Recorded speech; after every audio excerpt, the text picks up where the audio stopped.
cosas pasadas.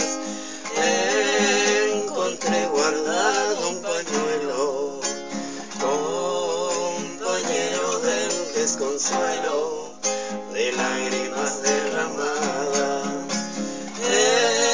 Ese pañuelo que me diste estaba muy bien perfumado,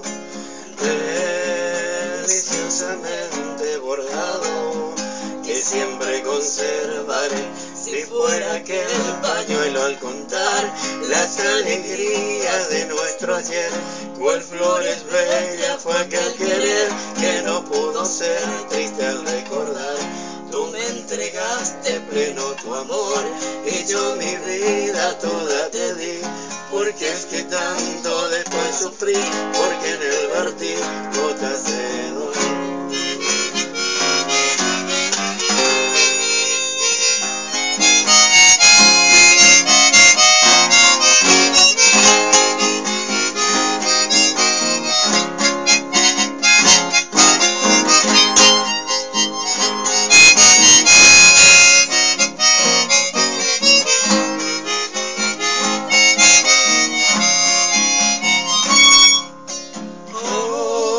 Solo me quedan nostalgias de aquel cariño ambicionado y ese pañuelito bordado que siempre besé con ansias.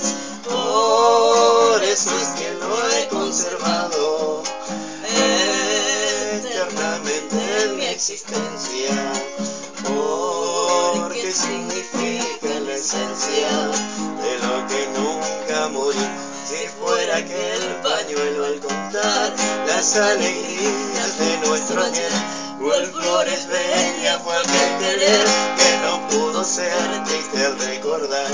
Tú me entregaste pleno tu amor y yo mi vida toda te di, porque es que tanto después sufrí.